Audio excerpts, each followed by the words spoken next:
जय श्री राम, जय बागेश्वर धाम, जय गुरु कृपा। बच्चों, कल हमने पढ़ा था गणगौर व्रत की कथा, हनुमान जयंती की कथा आदि। आज हम वैशाख मास के महात्म और अनेक व्रतों के बारे में पढ़ेंगे। सारे तीर्थ धाम आपके चरणों में, हे गुरुदेव प्रणाम आपके चरणों में। जय श्री राम, जय बागेश्वर धाम, जय गुरु कृपा। वैशाख के समान कोई मास नहीं है, सत्ययुग के समान कोई युग नहीं है, वेद के समान कोई शास्त्र नहीं है और गंगा जी के समान कोई तीर्थ नहीं है। नारद जी ने अम्बरीश से कहा था, वैशाख मास को ब्रह्मा जी ने सब मासों में उत्तम सिद्ध किया है। वह माता की भांति सब जीवों को सदा अभिष्ट वस्तु प्रदान करने वाला है। धर्म, यज्ञ, क्रिया और तपस्या का सार है। संपूर्ण देवताओं द्वारा पूजित है। जैसे विद्याओं में वेद विद्या, मंत्रों में प्रणव, वृक्षों में कल्पवृक्ष, धेनुओं में कामधेनु, देवताओं में विष्णु, वर्णों में ब्राह्मण, प्रिय वस्तुओं में प्राण, नदियों में गंगा जी, तेजों में सूर्य, अस्त्र शस्त्रों में चक्र, धातुओं में सुवर्ण, वैष्णवों में शिव तथा रत्नों में कौस्तुभ मणि उत्तम है। उसी प्रकार धर्म के साधनभूत महीनों में वैशाख मास सबसे उत्तम है। भगवान विष्णु को प्रसन्न करने वाला इसके समान दूसरा कोई मास नहीं है। जो वैशाख मास में सूर्योदय से पहले स्नान करता है, उससे भगवान विष्णु निरंतर प्रीति करते हैं। पाप तभी तक गरजते हैं जब तक जीव वैशाख मास में प्रातःकाल जल में स्नान नहीं करता। राजन, वैशाख के महीने में सब तीर्थ देवता आदि बाहर के जल में भी सदैव स्थित रहते हैं। भगवान विष्णु की आज्ञा से मनुष्यों का कल्याण करने के लिए वे सूर्योदय से लेकर 6 दंड के भीतर वहाँ उपस्थित रहते हैं। वैशाख सर्वश्रेष्ठ मास है और शेषशाही भगवान विष्णु को सदा प्रिय है। सब दानों से जो पुण्य होता है और सब तीर्थों में जो फल होता है, उसी को मनुष्य वैशाख मास में केवल जलदान करके प्राप्त कर लेता है। यह सब दानों से बढ़कर हितकारी है। जो मनुष्य वैशाख मास में मार्ग पर यात्रियों के लिए प्याऊ लगाता है, वह विष्णु लोक में प्रतिष्ठित होता है। देवताओं, पितरों तथा ऋषियों को अत्यंत प्रीति देने वाला है। जिसने प्याऊ लगाकर रास्ते के थके मादे मनुष्यों को संतुष्ट किया है, उसने ब्रह्मा, विष्णु और शिव आदि देवताओं को संतुष्ट कर लिया है। वैशाख मास में जल की इच्छा रखने वाले को जल, छाया चाहने वाले को छाता और पंखे की इच्छा रखने वाले को पंखा देना चाहिए। जो प्यास से पीड़ित महात्मा पुरुष के लिए शीतल जल प्रदान करता है, वह उतने ही मात्र से 10,000 राशि हुए यज्ञों का फल पाता है। धूप और परिश्रम से पीड़ित ब्राह्मण के लिए जो पंखा डुलाकर हवा करता है, वह उतने ही मात्र से निष्पाप होकर भगवान का पार्षद हो जाता है। जो विष्णु प्रिय वैशाख मास में पादुका दान करता है, वह यमदूतों का तिरस्कार करके विष्णु लोक में जाता है। जो मार्ग में अनाथों के ठहरने के लिए विश्रामशाला बनवाता है, उसके पुण्य फल का वर्णन नहीं किया जा सकता है। स्कंद पुराण में आया है कि महीरथ नामक एक राजा था, जो कामनाओं में आसक्त तथा अजितेंद्रिय था। वह केवल वैशाख स्नान के सुयोग से वैकुंठ धाम को प्राप्त हुआ। वैशाख मास के देवता मधुसूदन हैं। उनसे इस प्रकार प्रार्थना करना चाहिए, हे मधुसूदन, हे देवेश्वर माधव, मैं मेष राशि में सूर्य के स्थित होने पर वैशाख मास में प्रातः स्नान करूंगा, आपसे निर्विघ्न पूर्ण कीजिए। अक्षय तृतीया। भारतवर्ष संस्कृति प्रधान देश है। हिंदू संस्कृति में व्रत और त्योहारों का विशेष महत्व है। व्रत और त्योहार नई प्रेरणा एवं स्फूर्ति का संबंध करते हैं। इससे मानवीय मूल्यों की वृद्धि बनी रहती है और संस्कृति का निरंतर परिपोषण तथा संरक्षण होता रहता है। भारतीय मनीषियों ने व्रत पर्वों का आयोजन कर व्यक्ति और समाज को पथभ्रष्ट होने से बचाया है। भारतीय कालगणना के अनुसार 4 स्वयं सिद्ध अभिजित मुहूर्त हैं। चैत्र शुक्ल प्रतिपदा गुड़ी पड़वा, आखा तीज, अक्षय तृतीया, दशहरा और दीपावली के पूर्व की प्रदोष तिथि। वैशाख मास के शुक्ल पक्ष की तृतीया को अक्षय तृतीया या आखा तृतीया अथवा आखा तीज भी कहते हैं। अक्षय का अर्थ है जिसका कभी नाश न हो अथवा जो स्थायी रहे। स्थायी वही रह सकता है जो सर्वदा सत्य है। सत्य केवल परमात्मा ही है, जो अक्षय, अखंड और सर्वव्यापक है। यह अक्षय तृतीया तिथि ईश्वर तिथि है। इस दिन परशुराम जी का जन्मदिन होने के कारण परशुराम तिथि भी कही जाती है। परशुराम जी की गिनती चिरंजीवी महात्माओं में की जाती है, अतः यह तिथि चिरंजीवी तिथि भी कहलाती है। चारों युगों में से त्रेता युग का आरंभ इसी आखा तीज से हुआ है, जिससे इस तिथि को युग के आरंभ की तिथि, युगादि तिथि भी कहते हैं। इसी तिथि को चारों धामों में से उल्लेखनीय एक धाम भगवान श्री बद्री नारायण के पट खुलते हैं। दर्शनार्थियों एवं भक्तों की अपार भीड़ रहती है। भक्तों के द्वारा इस दिन किए हुए पुण्यकार त्याग, दान, दक्षिणा, जप, तप, होम, हवन, गंगा स्नान आदि कार्य अक्षय की गिनती में आ जाते हैं। भगवान भक्तों का प्रसाद प्रेम से ग्रहण करते हैं। अक्षय तृतीया को ही वृंदावन में श्री बिहारी जी के चरणों के दर्शन वर्ष में एक बार होते हैं। देश के कोने कोने से श्रद्धालु भक्तजन चरण दर्शन के लिए वृंदावन पधारते हैं। यह दिन हमें स्वयं को टटोलने के लिए आत्म अन्वेषण, आत्म विवेचन और अवलोकन को की प्रेरणा देने वाला है। यह दिन निज मन मुकुर सुधार का दिन है। क्षय के कार्यों के स्थान पर अक्षय कार्य करने का दिन है।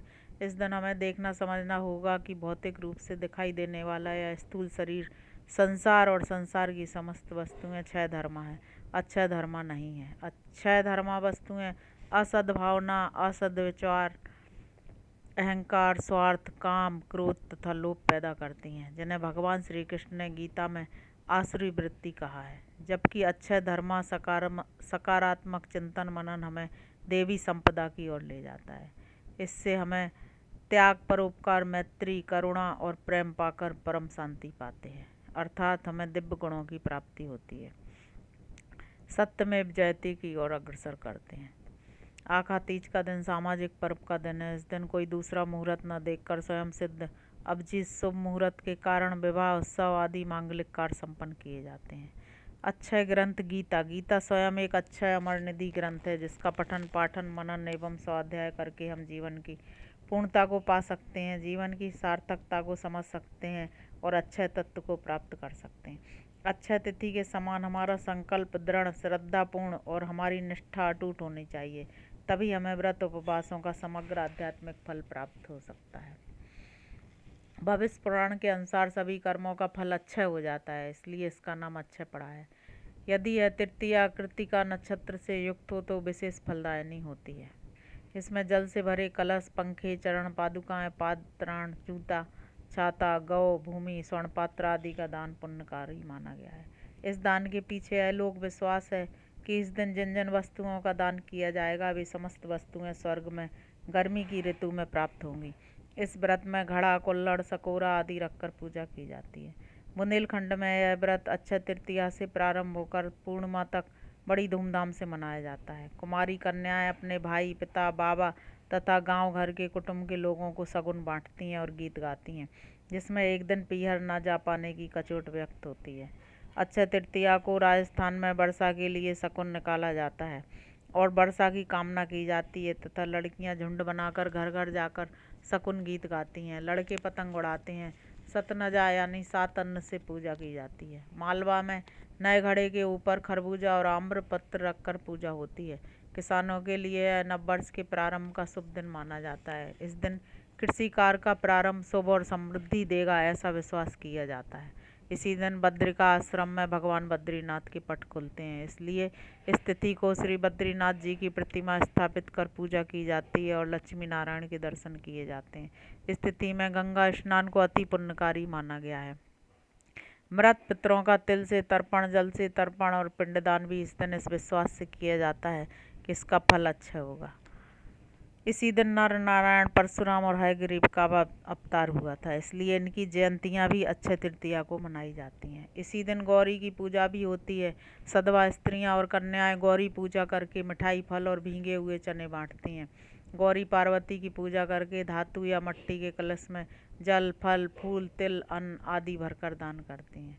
गौरी विनायकोपेता के अनुसार गौरी पुत्र गणेश की तिथि चतुर्थी का संयोग यदि तृतीया में होता है तो वह अधिक शुभ फलदायिनी होती है। इस तिथि को सुख, समृद्धि और सफलता की कामना से व्रत उत्सव के साथ ही अस्त्र शस्त्र, वस्त्र, आभूषण आदि बनवाए, खरीदे और धारण किए जाते हैं। नई भूमि का क्रय, भवन, संस्था आदि का प्रवेश इस तिथि को शुभ फलदायी माना जाता है।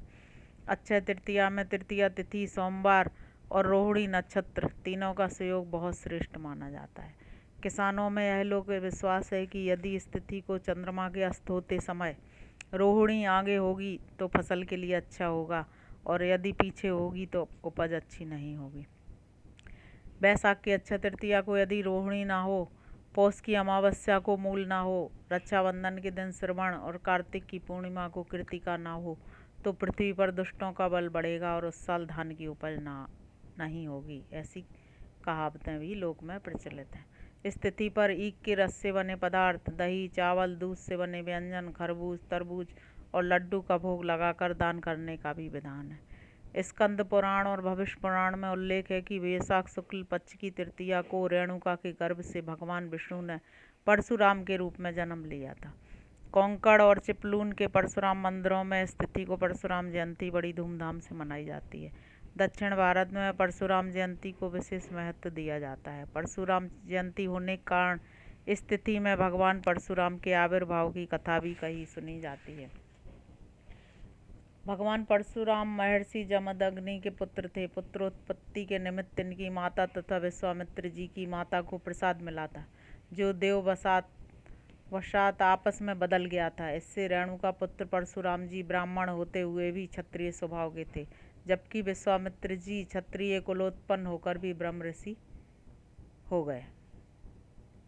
जिस समय इनका अवतार हुआ था उस समय पृथ्वी पर दुष्ट क्षत्रिय राजाओं का बाहुल्य हो गया था। उन्हीं में से एक सहस्त्रार्जुन ने इनके पिता जमदग्नि का वध कर दिया था, जिससे क्रुद्ध होकर उन्होंने 21 बार पृथ्वी को दुष्ट क्षत्रिय राजाओं से मुक्त किया। भगवान शिव के दिए अमोघ परशु को धारण करने के कारण इनका नाम परशुराम पड़ा। व्रत के दिन व्रती नित्य कर्म से निवृत्त हो प्रातः स्नान करके सूर्यास्त तक मौन रहे और सायंकाल में पुनः स्नान करके भगवान परशुराम की मूर्ति का षोडशोपचार पूजन करे। रात्रि जागरण कर इस व्रत में श्री राम मंत्र का जप करना चाहिए। अब है सीता नवमी। हिंदू समाज में जिस प्रकार श्री राम नवमी का महात्म्य है, उसी प्रकार जानकी नवमी का भी है। जिस प्रकार अष्टमी तिथि भगवती राधा तथा भगवान श्री कृष्ण के आविर्भाव से संबद्ध है, उसी प्रकार नवमी तिथि भगवती सीता तथा भगवान श्री राम के आविर्भाव की तिथि होने से परम आदरणीय है। भगवती राधा का आविर्भाव भाद्रपद शुक्ल अष्टमी और भगवान श्री कृष्ण का आविर्भाव भाद्रपद कृष्ण अष्टमी को अर्थात 2 विभिन्न अष्टमी तिथियों में हुआ। उसी प्रकार भगवती सीता का आविर्भाव वैशाख शुक्ल नवमी और भगवान श्री राम का आविर्भाव चैत्र शुक्ल नवमी को अर्थात 2 विभिन्न नवमी तिथियों में हुआ। हिंदू मात्र के परम आराध्य श्री सीताराम तथा श्री राधा कृष्ण से संबंध आविर्भाव के दिवस अति पावन एवं महत्वपूर्ण है। भगवती सीता की प्रसन्नता समस्त मंगलों का मूल है। अतः श्री सीता नवमी व्रत आत्म कल्याणार्थी के लिए सर्वथा आचरणीय है। वैशाख मास की शुक्ल नवमी को, जबकि पुण्य नक्षत्र था, मंगल के दिन संतान प्राप्ति की कामना से यज्ञ की भूमि तैयार करने के लिए राजा जनक हल से भूमि जोत रहे थे। उसी समय पृथ्वी से उक्त देवी का प्राकट्य हुआ। जोती हुई भूमि को तथा हल की नोक को भी सीता कहते हैं। अतः प्रादुर्भूता भगवती विश्व में सीता के नाम से विख्यात हुई। इसी नवमी की पावन तिथि को भगवती सीता का प्राकट्योत्सव मनाया जाता है। अष्टमी तिथि को ही नित्य कर्मों से निवृत्त होकर शुद्ध भूमि पर सुंदर मंडप बनाए जाते हैं, जो तोरण आदि से समलकृत हो। मंडप के मध्य में सुंदर चौकोर वेदिका पर परिकरों सहित भगवती सीता एवं भगवान श्री राम की स्थापना करनी चाहिए। पूजन के लिए स्वर्ण, रजत, ताम्र, पीतल, काठ एवं मिट्टी, इनमें से यथा सामर्थ्य किसी एक वस्तु से बनी हुई प्रतिमा की स्थापना की जा सकती है। मूर्ति के अभाव में चित्रपट से भी काम लिया जा सकता है। जो भक्त मानसिक पूजा करते हैं उनकी तो पूजन सामग्री एवं आराध्य सभी भावमय ही होते हैं।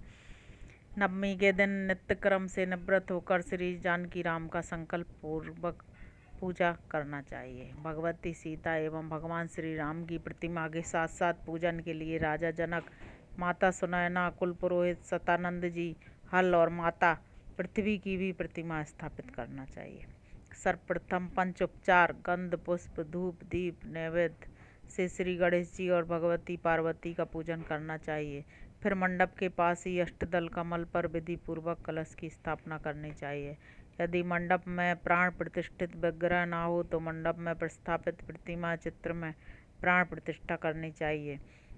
फिर उपासक को प्रतिमा के कपोलों का स्पर्श करना चाहिए। परिकर सहित श्री जानकी रामाभ्यां नमः इस मंत्र का उच्चारण करना चाहिए। तदंतर कर न्यास तथा षडंग न्यास करके हाथ में पुष्प लेकर भगवती सीता का निम्न श्लोक के अनुसार ध्यान करना चाहिए। मंडलाकार कर्ण आभूषणों से जिनके कपोल अति सुंदर लग रहे हैं, चूड़ामणि आदि अनेकविध आभूषणों से जिनके विभिन्न अंग अलंकृत हैं, जो रेशमी वस्त्र तथा मणि एवं मोती के हारों से विभूषित हैं और जिनका चंद्रमा के समान गौरवर्ण है, उन जनकात्मजा भगवती सीता का ध्यान करना चाहिए।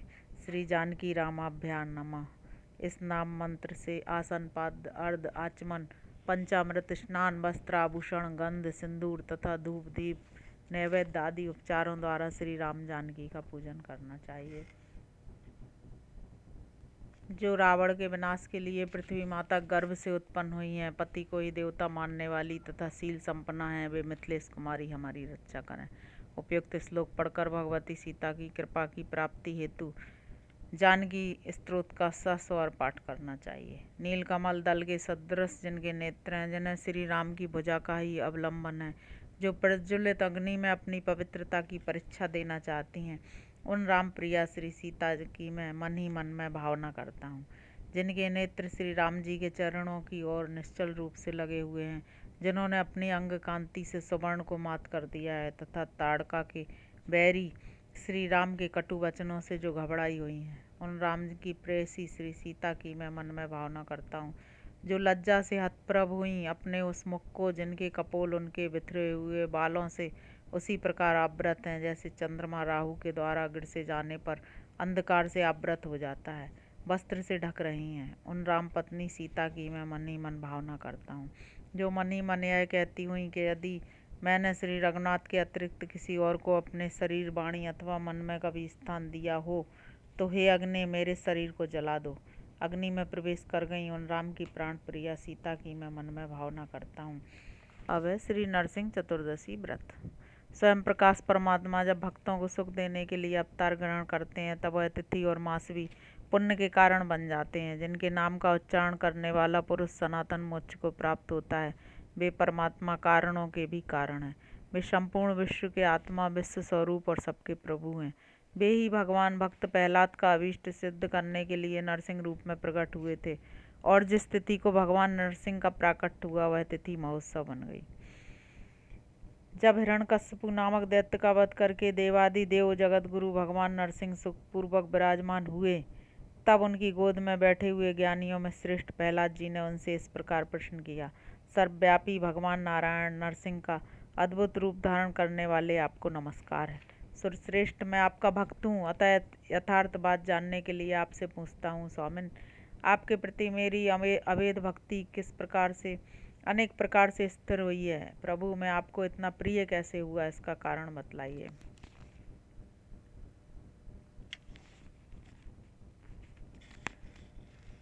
भगवान नरसिंह बोले, वत्स, तुम पूर्व जन्म में ब्राह्मण के पुत्र थे, फिर भी तुमने वेदों का अध्ययन नहीं किया। उस समय तुम्हारा नाम वसुदेव था। उस जन्म में तुमसे कुछ भी पुण्य नहीं बन सका। केवल मेरे व्रत के प्रभाव से मेरे प्रति तुम्हारी भक्ति हुई। पूर्व काल में ब्रह्मा जी ने सृष्टि रचना के लिए इस उत्तम व्रत का अनुष्ठान किया था।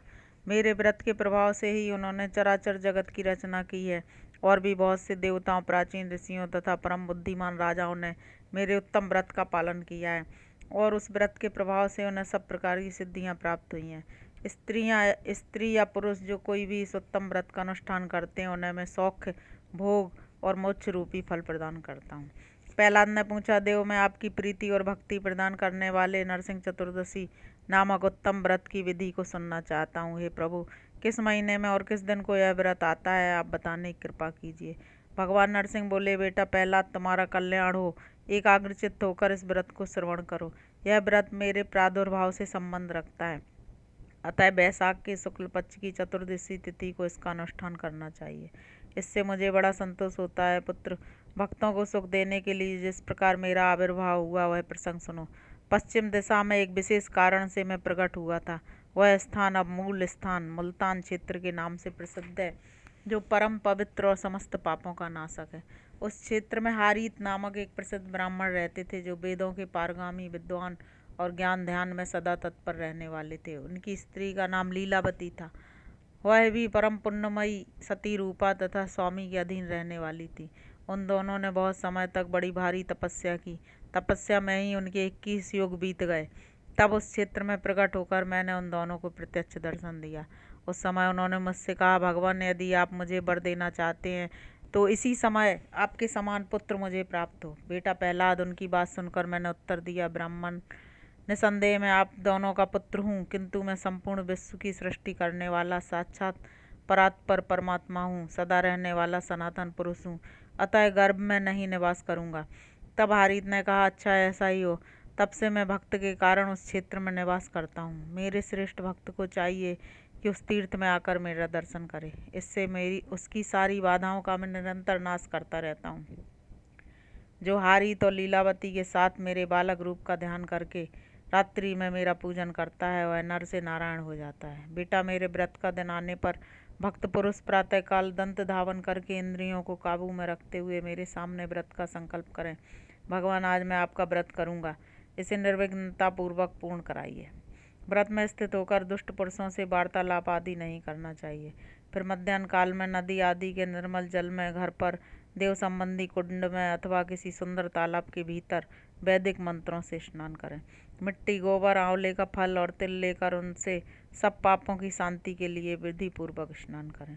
तत्पश्चात 2 सुंदर वस्त्र धारण करके संध्या तर्पण आदि नित्य कर्म का अनुष्ठान करना चाहिए। उसके बाद पूजा स्थल लीप कर उसमें सुंदर अष्टदल कमल बनाएं। कमल के ऊपर पंचरत्न सहित तांबे का कलश स्थापित करें।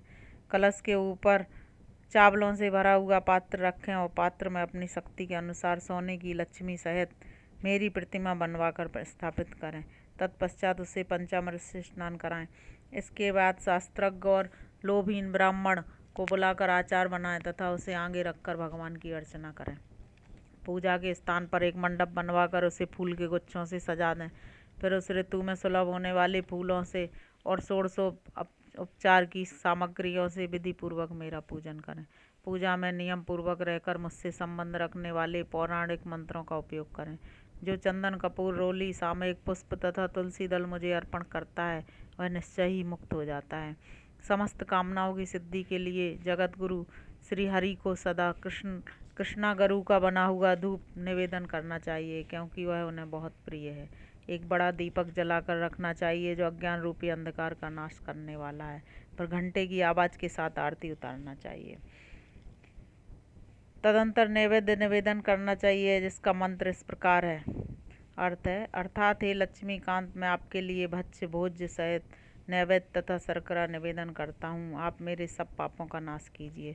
तत्पश्चात भगवान से इस प्रकार प्रार्थना करें, नरसिंह अच्युत देवेश्वर, आपके शुभ जन्मदिन को मैं सब भोगों का परित्याग करके उपवास करूँगा। स्वामिन, आप इससे प्रसन्न हो तथा मेरे पाप और जन्म के बंधन को दूर करें। यूँ कहकर व्रत का पालन करें। रात में गीत और वाद्यों की ध्वनि के साथ जागरण करना चाहिए। भगवान नरसिंह की कथा से संबंध रखने वाले पौराणिक प्रसंग का पाठ भी करना उचित है। फिर प्रातःकाल होने पर स्नान के अनंतर पूर्वोक्त विधि से यत्न पूर्वक मेरी पूजा करें। उसके बाद स्वस्थ चित्त होकर मेरे आगे वैष्णव श्राद्ध करें।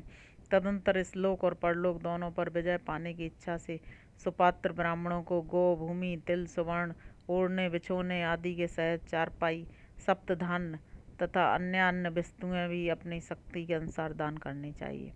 शास्त्रोक्त फल पाने की इच्छा हो तो धन की कृपणता नहीं करनी चाहिए। अंत में ब्राह्मणों को भोजन कराएं और उन्हें उत्तम दक्षिणा दें। धनीन व्यक्तियों को भी चाहिए कि वे इस व्रत का अनुष्ठान करें और शक्ति के अनुसार दान दें। मेरे व्रत में सभी वर्ण के मनुष्यों का अधिकार है। मेरी शरण में आए हुए भक्तों को विशेष रूप से इसका अनुष्ठान करना चाहिए। इसके बाद व्रत करने वाले पुरुषों को इस प्रकार प्रार्थना करनी चाहिए, विशाल रूप धारण करने वाले भगवान नरसिंह, करोड़ों कालों के लिए भी आपको परास्त करना कठिन है। बाल रूपधारी प्रभु, आपको नमस्कार है। बालावस्था तथा बालक रूप धारण करने वाले श्री नरसिंह भगवान को नमस्कार है। जो सर्वत्र व्यापक, सबको आनंदित करने वाले, स्वतः प्रकट होने वाले, सर्वजीव स्वरूप, विश्व के स्वामी, देव स्वरूप और सूर्यमंडल में स्थित रहने वाले हैं, उन भगवान को प्रणाम है। दया सिंधु, आपको नमस्कार है। आप 23 तत्वों के साक्षी 24वें तत्व रूप हैं। काल, रुद्र और अग्नि आपके ही स्वरूप हैं। यह जगत भी आपसे भिन्न नहीं है।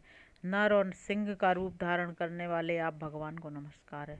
देवेश, मेरे वंश में जो मनुष्य उत्पन्न हो चुके हैं और जो उत्पन्न होने वाले हैं, उन सबका दुखदायी भवसागर से उद्धार कीजिए। जगतपते, मैं पातक के समुद्र में डूबा हुआ हूँ। नाना प्रकार की व्याधियाँ हैं, इस समुद्र की जल राशि है। इसमें रहने वाले जीव मेरा तिरस्कार करते हैं, इस कारण मैं महान दुख में पड़ गया हूँ। शेष साई देवेश्वर, मुझे अपने हाथों का सहारा दीजिए और इस व्रत से प्रसन्न हो मुझे भोग और मोक्ष प्रदान कीजिए। इस प्रकार प्रार्थना करके विधि पूर्वक देवताओं का विसर्जन करें। उपहार आदि की सभी वस्तुएं आचार्य को निवेदन करें। ब्राह्मणों को दक्षिणा संतुष्ट करके विदा करें। फिर भगवान का चिंतन करते हुए भाई बंधुओं के साथ भोजन करें। जो मध्याह्न काल में यथाशक्ति इस व्रत का अनुष्ठान करता है और लीलावती देवी के साथ हरित मुनि एवं भगवान नरसिंह का पूजन करता है, वह श्री नरसिंह के प्रसाद से सदा मनोवांछित वस्तुओं को प्राप्त करता रहता है। इतना ही नहीं, उसे सनातन मोक्ष की प्राप्ति होती है। जय श्री राम, जय बागेश्वर धाम, जय गुरु कृपा। बच्चों, आज हमने नरसिंह भगवान की कथा सुनी और आज हमने जानकी नवमी की भी कथा सुनी। आगे का कल। जय श्री राम।